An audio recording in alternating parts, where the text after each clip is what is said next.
ये छोटी बात है? यहाँ अपने देश में नहीं काम कर पा रहे, जिनको जिम्मेदारी आपने देश समाज की दी है वो हार गए बेचारे, कुछ नहीं कर पा रहे। और दिनों दिन बुराइयां और दिनों दिन परेशानियां और दिनों दिन बीमारियां और लड़ाई और झगड़े और दैवी प्रकोप और दुर्घटनाएं, अकाल मौतें बढ़ती ही जा रही, घटने का कई नाम नहीं। अब ये हार गए लेकिन फिर भी हार नहीं मान रहे। अरे अभी तुम्हारे लिए वक्त है, हाथ ऊपर कर दो, सिलेंडर हो जाओ, ज्यादा अच्छा रहेगा। और कुदरत की मार से अगर सिलेंडर हुए तो कौन सी तारीफ होगी तुम्हारी। इसलिए महात्माओं ने पहले ही आपको आगाह कर दिया कि ये परिवर्तन तुम्हारे बस का नहीं है, कलयुग का परिवर्तन तुम्हारे बस का नहीं है। वो सतयुग त्रेता द्वापर अच्छे युग थे, तो रामकृष्ण ने ये कर लिया, और आज के परिवर्तन में वो भी कुछ नहीं कर सकते, वो भी हार जाएंगे। इतना खराब समय है। उस खराब समय को जो अच्छे समय में परिवर्तित कर देगा, वो समय का कितना बड़ा महापुरुष होगा। लड़ाई झगड़ों को रोक देगा, बेरोजगारी खत्म कर देगा, महंगाई समाप्त कर देगा, भारत जैसे धार्मिक देश से टैक्सों की भरमार समाप्त हो जाएगी। ये तो हमारा कानून है भारत का, जो आजादी के बाद खुशहाली के लिए जो भारतीय संविधान लिखा गया, वो तो सप्त ऋषियों वाला अलग है, वो तो आपको बताया नहीं गया। ये 20 सूत्री कार्यक्रम आपको भारत का संविधान बता रहे, कहाँ तुमको बताया गया।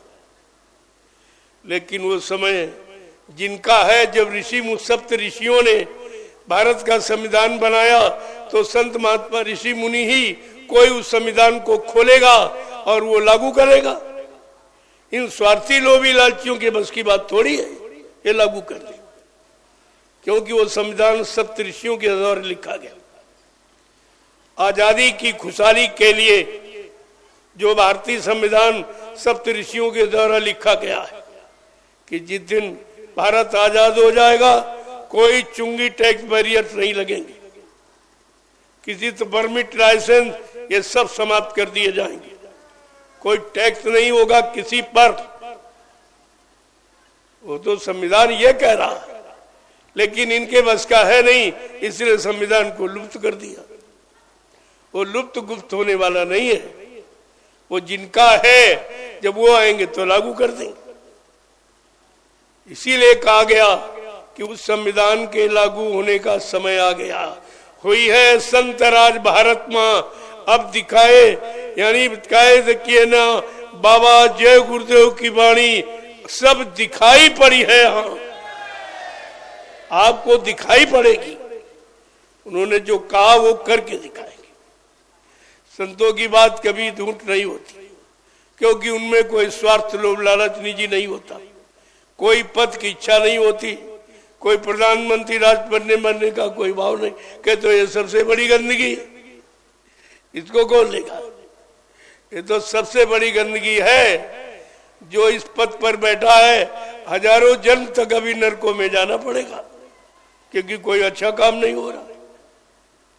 तुम्हें जो जिम्मेदारी दी गई, तुमने जिम्मेदारी ली है, और ऐसे नहीं शपथ खा के ली, शपथ कसम खा के जिम्मेदारी ली है, और ये कसम भी खा गए, वो भी खा गए, कुछ नहीं किया।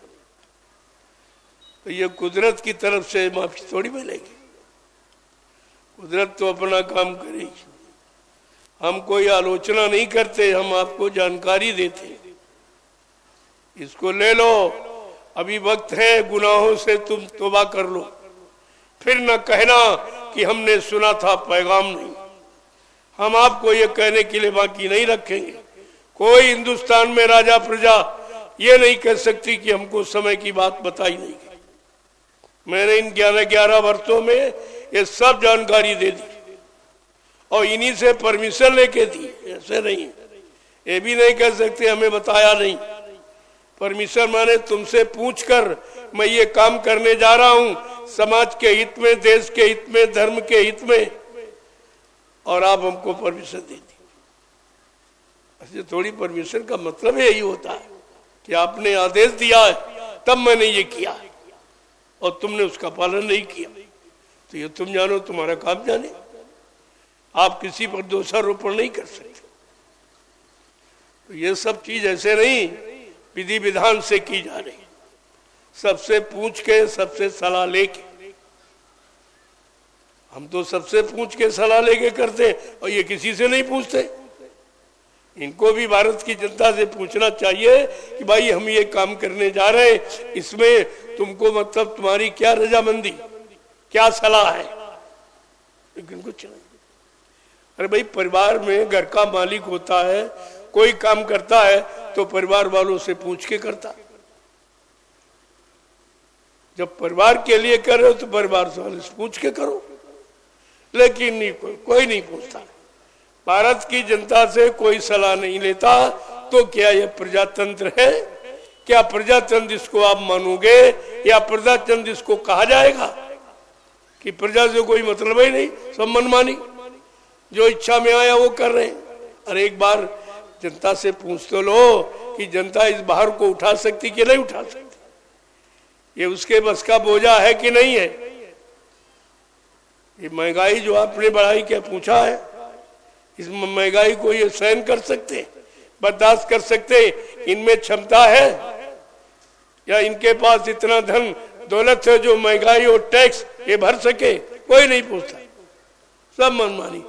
परम स्वतंत्र न सिर पर कोई, और भावे मने करे ये सोई, जो रामचरितमानस स्पष्ट कहती है। अगर राजा के अंदर ऐसा भाव आ गया तो मतलब उस राजा का विनाश होता है,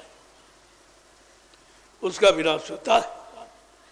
जो विकास विकास चिल्लाते हैं, ये विनाश की स्थिति तैयार की जा रही है।